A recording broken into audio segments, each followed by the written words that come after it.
Assalamu alaikum viewers, welcome to the part 2 video of font ribbon. So let's start from the next option. तो अब हमारा दूसरा option जो है उसको हम बोल्ड का ऑप्शन कहते हैं। तो जैसे ही हम बोल्ड पर कर्सर ले आते हैं तो ये हमें शो करवाता है कि बोल्ड का काम क्या है, कि आपकी टेक्स्ट को बोल्ड कर देता है, यानी स्ट्रॉन्ग कर देता है, थोड़ा दूसरी टेक्स्ट से नुमाया कर देता है। तो हम इसे बोल्ड कर लेंगे तो ये टेक्स्ट थोड़ी इस वाली टेक्स्ट से स्ट्रॉन्ग हो जाती है। चले उसके बाद अगर मैं इस वाली लाइन को इटालिक करना चाह रहा हूँ तो Ctrl+I शॉर्टकट की है, या फिर यहाँ से भी कर सकते हैं। इसकी थोड़ी साइज़ इंक्रीज़ कर लें तो आप देख सकते हैं, तो ये थोड़ी डिफरेंट हो जाती है, यानी थोड़ी टेढ़ी टेक्स्ट हो जाती है। उसके बाद अगर मुझे इस टेक्स्ट पर अंडरलाइन चाहिए तो मैं सिंपली यहाँ से अंडरलाइन दे सकता हूँ।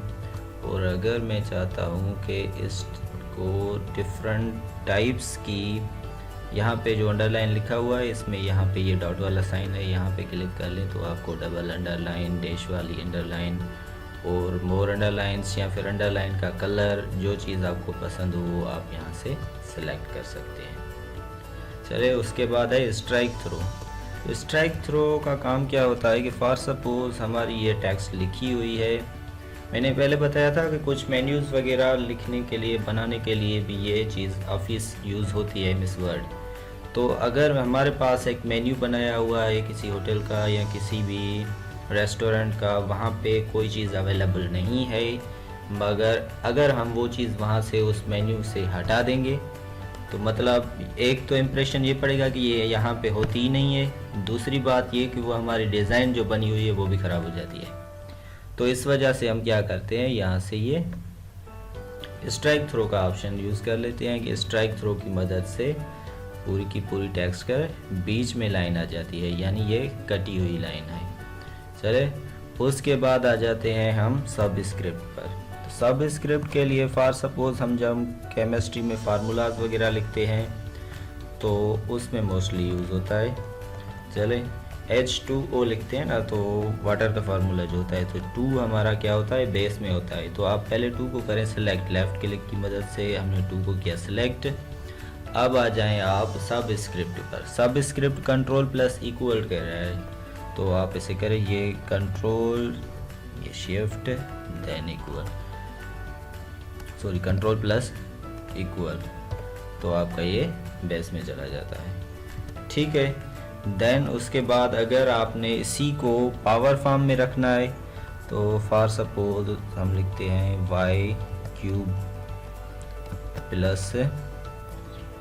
z³, जहाँ से z², तो ये दोनों क्या हो गए, बेस में आ रहे हैं, बिल्कुल साथ ही आ रहे हैं। इन्हें बेस में भेजने के लिए, अच्छा इन दोनों की हम एक साथ भी सिलेक्शन कर सकते हैं।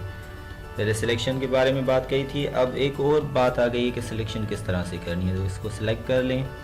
अब आप कंट्रोल पकड़कर यहाँ से लेफ़्ट क्लिक की मदद से इसको भी सिलेक्ट कर लें। देन आपने क्या करना है, इसको सुपर स्क्रिप्ट करना है, यानी Ctrl+Shift= करना है, तो इसे सुपर स्क्रिप्ट कर लें। ये हो गया सुपर स्क्रिप्ट। अब अगर मैं चाहता हूँ ये वाली जो टेक्स्ट है मैं इस पर कुछ फॉर्मेटिंग अप्लाइज कर लूँ, तो यहाँ पे फॉर्मेटिंग ऑप्शंस पड़े हुए हैं, कुछ ये प्रीसेट डिज़ाइंस हैं, मैंने ये प्रीसेट डिज़ाइन ले ली। चले प्रीसेट डिज़ाइन को छोड़कर मैं यहाँ से आ जाता हूँ, मैं कहता हूँ आउटलाइन कलर मैं खुद ही सिलेक्ट करूँ, तो आउटलाइन कलर मेरे पास ये होना चाहिए। और उसके बाद आ जाएं आप शेडो कौन सा लेना चाहते हैं, मैं चाह रहा हूँ शेडो, इस टाइप का शेडो हो मेरी टेक्स्ट में। देन आप आ जाएं रिफ्लेक्शन किस तरह से करवाना है, ग्लो देना है नहीं देना है, नंबरिंग स्टाइल को चलो बाद में डिस्कस करते हैं नीचे। तो ये टेक्स्ट आपने स्टाइल्स दे दिए। अब लास्ट में आ जाएं तो ये आपको थोड़ा बता रहा है कि किस तरीके से आपको टेक्स्ट चाहिए, डिफरेंट वेज आ रहे हैं, थोड़ा डिफरेंट है इनमें, बाकी जो है स्टाइल सेम ही है। तो मैं कह रहा हूँ कि इस तरीके से आ जाए। ठीक है, तो अब आते हैं नंबरिंग स्टाइल पर। तो नंबरिंग स्टाइल मोस्टली हम फॉर्मल और इनफॉर्मल टेक्स्ट लिखते हैं तो उसमें काम करता है। फॉर सपोज मैंने यहाँ पे ये टेक्स्ट नंबर्स की लिख दी है, तो चले इसको मैंने कर दिया सिलेक्ट, Ctrl+C देन Ctrl+V। ठीक है, अब हम कर देते हैं इसे थोड़ा control shift plus greater than, यानी हम इसकी साइज़ इंक्रीज़ कर लेते हैं। चले अब आ जाएं आप नंबरिंग स्टाइल्स पर। तो ये नंबरिंग स्टाइल्स में आपको कह देता है कि आप किस तरह से नंबरिंग स्टाइल देना चाह रहे हैं। अगर ये इनफॉर्मल टेक्स्ट के नंबर देना चाह रहे हैं तो ये दे दें। अब इनमें थोड़ा थोड़ा डिफरेंट होता है, ख़ास फ़र्क नहीं होता। बाय डिफ़ॉल्ट जो होता है वो फॉर्मल नंबर्स होते हैं, तो अब जिस तरह से आप देना चाहें वो दे सकते हैं। Is that clear? चलें उसके बाद आ जाते हैं हम हाईलाइट कलर पर। तो ये हाईलाइट कलर का काम क्या होता है कि हमारी टेक्स्ट के पीछे से कलर आ जाता है। तो टेक्स्ट के पीछे से आप इजीली जो कलर देना चाहें वो आप दे सकते हैं, जो कलर आपको सूटेबल लगे। अच्छा, उसके बाद आता है हमारे पास फ़ॉन्ट कलर। तो फ़ॉन्ट कलर में बात ये है कि हमें क्वेश्चन आ जाता है कि बाय डिफ़ॉल्ट फ़ॉन्ट कलर कौन सा होता है। तो आप यहाँ पे ये टेक्स्ट देख रहे हैं, इसको नॉर्मली कलर कौन सा आ रहा है, ब्लैक कलर आ रहा है। मगर बाय डिफ़ॉल्ट कभी भी कलर जो है वो ब्लैक नहीं होता है। ये बात आप लोगों के लिए क्लियर रहनी चाहिए कि बाय डिफ़ॉल्ट ब्लैक नहीं होता। आप कह रहे हैं टेक्स्ट तो ब्लैक है, तो हम कैसे नहीं कहेंगे ब्लैक नहीं होता। तो चलें इसको प्रूव कर लेते हैं। मैंने इस टेक्स्ट को किया सिलेक्ट, ठीक है। तो यहाँ से मैंने इसको कलर दे दिया, कौन सा कलर देते हैं, चलो रेड दे देते हैं, ठीक है। अब मैंने क्या करना है, इस वाले पूरे के पूरे पेज को मैं कलर दे देता हूँ। मतलब हमने दूसरी टेक्स्ट को तो कलर दिया नहीं है, तो हम देखना चाहते हैं तो बाय डिफ़ॉल्ट कलर कौन सा है। तो ये पेज कलर बात की बात है, मगर फ़िलहाल अभी दे देते हैं। तो चले मैं इसको ब्लैक कलर दे देता हूँ। देखिए जैसे मैंने इसको ब्लैक कलर दिया तो आप देख सकते हैं कि ये वाली टेक्स्ट जिसे हमने रेड कलर दिया था उसी को सिर्फ रेड कलर है, बाकी जो टेक्स्ट हमारी ब्लैक थी वो वाइट में कन्वर्ट हो गई। लिहाजा आप कह सकते हैं कि बाय डिफ़ॉल्ट जो कलर अप्लाइड होता है वो ऑटोमेटिक कलर होता है। यानी वो ऑटोमेटिक कलर का काम क्या होता है कि आपका पेज किस तरह से है, उस पेज को एडजस्ट करके ऑटोमेटिकली टेक्स्ट कलर आ जाता है।